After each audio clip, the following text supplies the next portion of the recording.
Hey guys, welcome back to more political chatter. In this video, we will be talking about the 2022 midterm elections, at least the races that have been called, but more so Donald Trump and how the Republican Party is starting to move on from Trump. So, most races in the midterms have been called. These are the Senate elections. Most House elections have been called. Most governor elections have been called. Only 4 races are yet to be called in the Senate. Not sure. I won't do the math right now for the House, but maybe 30 or so, a little less. And then let's see. And then I don't know about 3. Yes, 3 haven't been called on the. Sorry, 4 haven't been called on the gubernatorial side. So we are enough in the midterms results where we can see who did well, who did not, who had what impact, and all this stuff. And this news article puts it best. Trump was a looming figure in the midterms. The GOP suffered for it. Donald Trump really disbenefited, if that's a word, unbenefited the Republican Party. He made things much worse for the party for the Republican Party in these midterms, and that's why the Republicans did so bad.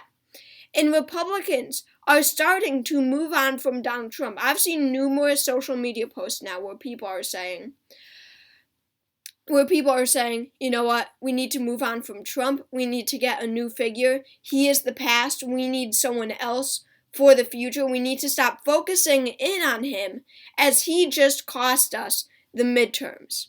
And even a senator like Pat Toomey of the state of Pennsylvania has blamed Trump in this election. He is a sitting U.S. senator, and his seat flipped to the Democrats. He stepped down this year. He's a retiring senator, and his seat flipped to the Democratic Party. And he's saying without Trump, Republicans would have won the seat. They would have easily been able to.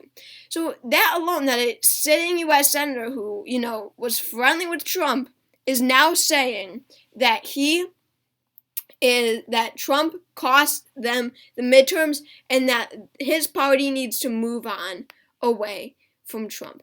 And we see this so often across the midterm board. Let's just take a look. New Hampshire, election now, Trump endorsed Don Bolduc. Trump won him the primary. Bolduc lost by 9%. That should have been a close race. Going to Pennsylvania, Oz was favored to win this race, and Dave McCormick would have won the primary had Trump not endorsed Oz. McCormick would have been a much better candidate. Oz, very weak candidate. Oz will lose by 4% in this race. Blake Masters, Arizona Trump-endorsed candidate. It's Mark Kelly is currently up by 5%.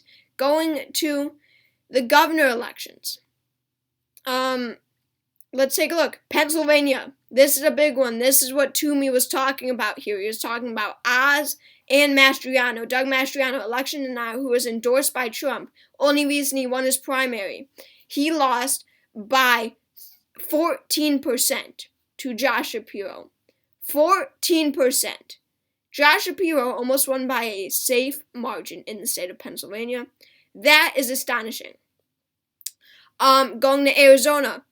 This race should be going to the Republicans, but it is it's very close at the moment. It hasn't been called. The Democrat is up by 0.6. And then a great example using the opposite effect is the state of Georgia. Brian Kemp, who is an opponent of Trump and a Republican who fought against Trump in the primary. Trump endorsed another candidate, and Brian Kemp pulled out a huge win. Brian Kemp has won his race by 8%. Despite being an opponent of Trump, he won by a wide margin. And I could go in the House elections too, but there are so many House elections, I won't go into it. But the fact is that Trump is not benefiting the Republicans in these midterms. He was going around campaigning for, all of his endorsed candidates, right? Well, not all of them, but in at least somewhat competitive races. But Republicans are now realizing after their defeat they need to blame someone, and that person, rightfully so, is Donald Trump. And I really see this as an opportunity for Ron DeSantis to become the next leader of the Republican Party. Trump paved Ron DeSantis' way. He did. That's true in 2018. Now, apprentice has turned on master. Ron DeSantis being that apprentice, Donald Trump being that master. So in 2024, fast forwarding to the 2024 election, I certainly think that Trump is going to run no matter what, okay? That, I really think so. He's going to announce before 2023. I'm pretty sure on that. DeSantis, on the other hand, I don't think would have run before these midterms. But let's look. While Democrats pulled out these stunning wins across the country, defeating Trump-endorsed candidates, John Fetterman defeating Oz, Josh Shapiro defeating Mastriano, all these huge wins for Democrats and huge losses for Republicans.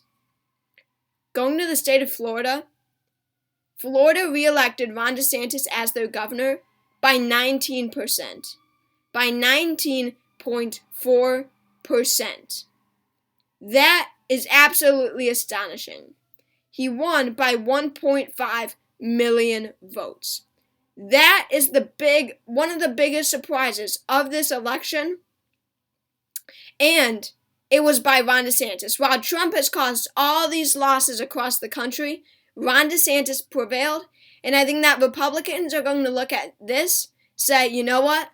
Ron DeSantis is our guy. He won by a solid margin in a swing state, at least somewhat of a swing state now, but very much a swing state only 4 years ago, whatever it may be. He won by less than 1% in 2018, and now he's winning by 19%. He has that electability. He appeals to the nation. He appeals to independents, moderates. Ron DeSantis is our guy. We need a younger, less outdated, not so extreme figure. Trump cost us these elections. Ron DeSantis is our guy. That is what Republicans will be saying across the country, and I hope they realize that Donald Trump has cost them these elections and that they need to move on. Whether it be DeSantis in Florida, or maybe Glenn Youngkin in Virginia, or, I don't know, who knows, whoever it may be. But they need to realize that they need to move on, and that Trump is not their guy for 2024. So thank you all for watching this video. Make sure to subscribe to the channel if you haven't already. I hope you enjoyed, and I will see you all next time.